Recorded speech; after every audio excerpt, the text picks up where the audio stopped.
Continuando con la unidad 4, vamos a interiorizarnos o vamos a profundizar ahora con respecto a los dieléctricos. ¿Qué es lo que es un dieléctrico? Básicamente, como lo habíamos definido anteriormente, es el equivalente de un material aislante. O sea, es un material no conductor por definición. Y normalmente se utilizan, o sea, tienen muchos usos, pero generalmente es para este fenómeno, o sea, para evitar que exista una conducción, un movimiento de cargas. Por ello se los utiliza, por ejemplo, rodeando los cables eléctricos para evitar un contacto no intencional y que haya una descarga eléctrica. Pero también los utilizamos en nuestro caso particular, que es lo que nos lleva al estudio de hoy, es entre las placas, o sea, es evitar que haya un movimiento de cargas entre las placas del capacitor, de manera que mantengan aisladas y separadas estas cargas, o sea, que se puedan mantener entre esta diferencia de cargas entre las placas a lo largo del tiempo. Además de esta función de mantener aisladas las cargas, lo que se logra también es que, digamos, estas placas se unan, hay una cuestión mecánica. Acuérdense que son cargas positivas y negativas que tienden a atraerse entre sí. Entonces también hay una cuestión mecánica que evita que éstas se unan y entren en contacto. La segunda es, como vamos a ver, incrementar o aumentar la diferencia de potencial que se puede agregar entre las placas del capacitor. Y por último, que al colocar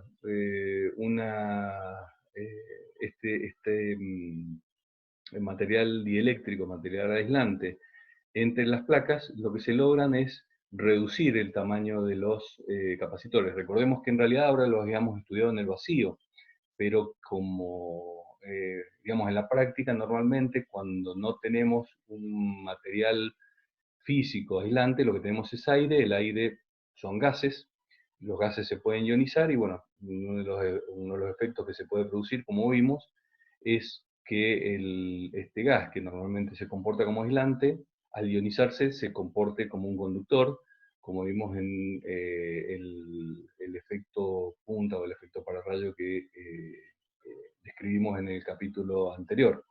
Entonces esto produciría que haya movimiento de carga entre las placas del capacitor, que no es un efecto que querramos ver.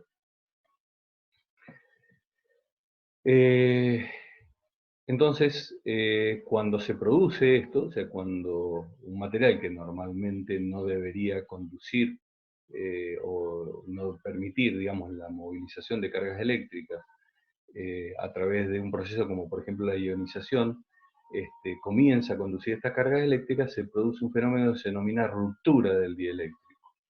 Hay materiales que, digamos, toleran estas rupturas y se recomponen, como por ejemplo el aire, porque se reemplaza simplemente por aire no ionizado, pero en la mayoría de los dieléctricos esta ruptura implica una falla irreversible, con lo cual en realidad el dispositivo como tal ya deja de cumplir su función y no se puede volver a utilizar.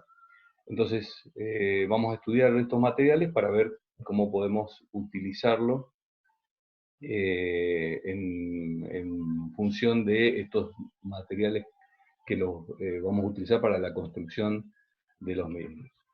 Vamos a suponer entonces un elemento que mida la diferencia de potencial, o sea, es simplemente un voltímetro que me permita determinar la diferencia de potencial entre las placas de un capacitor, que inicialmente tiene vacío o aire. Ya vamos a ver que aproximadamente se comportan de una manera muy similar.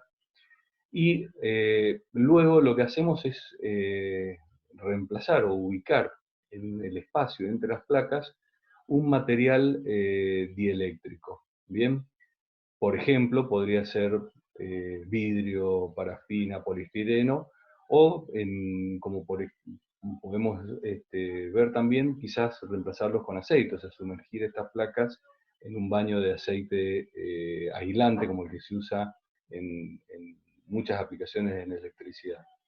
Si luego lo retiramos, vemos que, al insertarlo vemos que hay una disminución de la diferencia de potencial entre las placas, y luego si retiramos ese dieléctrico, observamos que vuelve a su valor inicial, esa diferencia de potencial. Entonces, teniendo en cuenta la definición de capacitancia, vamos a ver que si las cargas, digamos, no han pasado de una placa a la otra, o sea, no se han equiparado, bien, recordemos que este dispositivo que vamos a utilizar, si bien está conectado a ambas placas, pero de alguna manera impide que estas cargas se muevan o viajen o se trasladen de una placa a la otra, podemos suponer que las cargas se mantienen constantes. ¿Bien? Entonces, con esta suposición, si varía la diferencia de potencial, la única alternativa que nos queda, analizando las ecuaciones que hemos estudiado anteriormente, es que la capacitancia varíe. O sea que el hecho de cambiar o modificar el dieléctrico entre las placas hace que la capacitancia varíe. Ya habíamos visto que en el capacitor en los capacitores que vimos había una dependencia en las ecuaciones de la permitividad eléctrica del vacío, que estaba referido al medio que teníamos en ese momento. Entonces, a esta variación, a esta relación de variación de la capacitancia, o lo podemos ver en función también de la diferencia de potencial, lo vamos a denominar constante dieléctrica del material, y lo vamos a representar con esta letra K. Entonces, relacionando las ecuaciones, teniendo en cuenta que si la carga es constante, hay una relación entre la capacitancia y la diferencia de potencial antes de poner el dieléctrico, o sea, en el vacío, y luego poner el dieléctrico, estas relaciones son constantes, porque la carga permanece constante, podemos relacionarlo entonces con este valor que es lo que denominábamos esta constante dieléctrica. Como es un cociente entre unidades, digamos, entre magnitudes del mismo tipo, vemos que esta constante dieléctrica es solo un número, o, como lo vamos a denominar, es un coeficiente, ya que es adimensional, es simplemente un número. Otra de las características es que K siempre es mayor que la unidad. O sea que, relacionándolo con el vacío, cualquier material que pongamos, independientemente de cuál sea, siempre vamos a obtener un valor de K superior a la unidad. Bien, hay una tabla que se figura en el libro, como 24.1, pero se pueden encontrar en cualquier bibliografía o en internet, que dan algunos valores representativos de esta permitividad dieléctrica,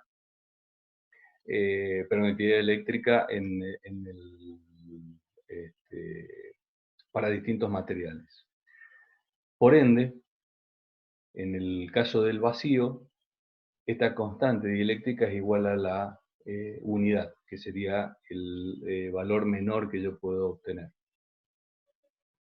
En el caso del aire, como habíamos anticipado, este valor es aproximadamente 1,0006, o sea que es muy parecido. Estamos hablando de un orden de menor a la milésima parte, la diferencia del aire con el vacío. Obviamente nos referimos a aire seco, en condiciones de presión y temperaturas normales, que a los fines prácticos y para las experiencias de laboratorio que vamos a realizar, vamos a considerar que si hay aire, los valores que vamos a tomar de esta constante dieléctrica o de este coeficiente dieléctrico es igual a la unidad, o es como si tuviéramos vacío. En realidad no existe ningún dieléctrico perfecto excepto el vacío, y siempre, aunque sea muy lentamente, ya también lo vamos a estudiar este fenómeno mucho más adelante en el transcurso de la materia, siempre algo de movimiento de carga hay. Lo que pasa es que es tan lento que en los tiempos en que realizamos las experiencias del laboratorio o en la práctica cotidiana, digamos, en la industria o digamos, en el funcionamiento de los dispositivos, podemos considerarlo sumamente despreciable. Entonces ahí consideramos que hay digamos que los aislantes, bajo esas circunstancias, se comportan como si fueran ideales. Ahora bien, cada vez que insertamos un material dieléctrico entre las placas de un capacitor, que obviamente no sea vacío, este material está compuesto por moléculas, por materia. Y esta materia, como sabemos, tiene cargas eléctricas, más allá de que tenga, o sea, que sea eléctricamente neutro, o sea, que tenga la misma cantidad de cargas de un signo o del otro. Por lo tanto, digamos, va a haber una influencia del campo eléctrico a través de este material. Y esto es lo que, digamos, se refleja, y es lo que vamos a estudiar a continuación, en este efecto de introducir un dieléctrico en el material. Uno de los efectos que vemos es que si hacemos la relación, recordemos que hay una relación directa entre campo eléctrico y potencial eléctrico, que era básicamente la diferencia o la distancia. También podemos poner, vamos a observar que hay una variación en el campo eléctrico en función de este material nuevo que tiene ese coeficiente o esa constante dieléctrica, y que al cambiar el vacío por este material, también hay una reducción del campo eléctrico. O sea que evidentemente hay una interacción con ese material, ya que las cargas en las placas del capacitor las supusimos constantes y no varían. Entonces, eso es lo que vamos a tratar de estudiar ahora y vamos a ir un poco más en detalle en una unidad posterior. Entonces, suponemos al principio el capacitor cargado, como habíamos dicho, tenemos la misma cantidad de cargas de un lado y del otro, como son superficies conductoras, se distribuyen uniformemente dándonos una densidad superficial de cargas. Y en la otra placa tenemos la misma cantidad de cargas distribuidas exactamente de la misma forma, lo cual nos da entre las placas del capacitor un campo eléctrico uniforme, tal como hemos observado. Una vez que introducimos el material dieléctrico entre las placas del capacitor, lo que se provoca es que hay, digamos, una polarización, o sea, las cargas positivas van a tender a atraer las cargas negativas de las moléculas que componen ese material y van a tender a repeler a las cargas positivas. Lo que no va a haber es un movimiento de cargas, sino que va a haber un acomodamiento, que ya lo vamos a ver más en detalle un poco más adelante, de estas cargas. Pero sí se produce en el límite, en la superficie del material dieléctrico, se produce una interacción entre las cargas de la superficie metálica y el dieléctrico. Estas, como no se pueden mover, no van a pasar al conductor, simplemente quedan ahí, pero se produce una pequeña densidad superficial de carga inducida en la superficie del dieléctrico. Nuevamente, insisto, estas cargas no van a pasar a este lado porque es un material dieléctrico, no se pueden mover. Es un fenómeno similar al que estudiamos cuando vimos el efecto de polarización y que ustedes pudieron comprobar en el laboratorio cuando tenían la varilla cargada con la esfera dieléctrica, que el efecto era leve, pero se podía observar. Que es el efecto, bueno, del peine y los papelitos y todo lo que habíamos estado viendo. Entonces podemos obtener, o vamos a tratar de obtener esta relación de esta carga, digamos, esta densidad superficial o estas cargas inducidas por el fenómeno de polarización que habíamos estado viendo, en función de la cantidad de cargas o la densidad superficial de cargas en la placa del capacitor. Entonces, inicialmente el campo eléctrico que vamos a obtener va a depender del medio. Como vimos, esto sería aplicando,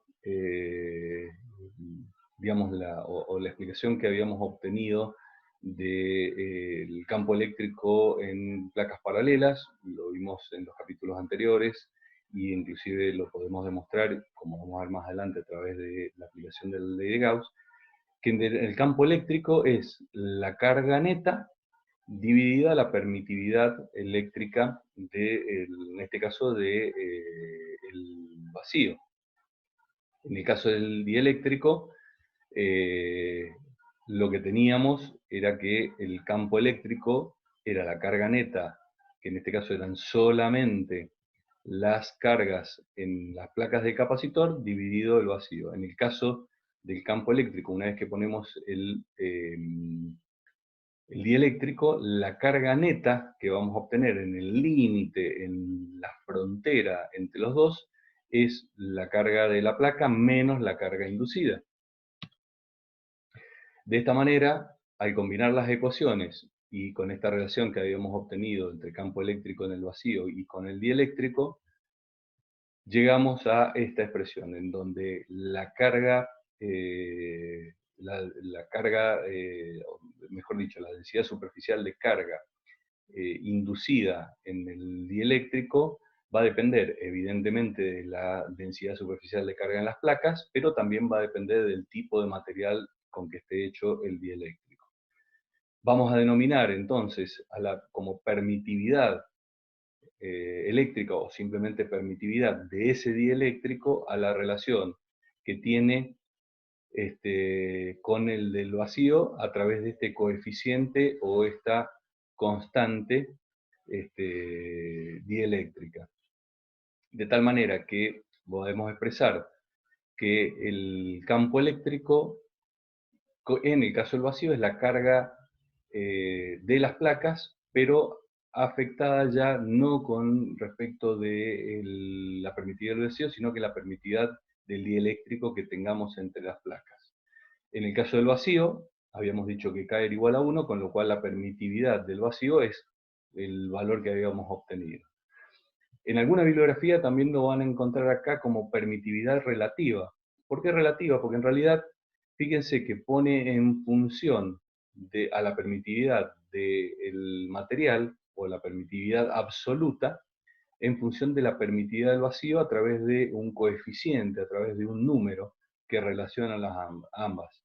Y en alguna bibliografía también lo van a ver representado con la misma letra, pero con un subíndice R de relativa. Esto es exactamente lo mismo que K, también es un coeficiente y tiene un valor numérico. Bien, vamos a ver un ejemplo.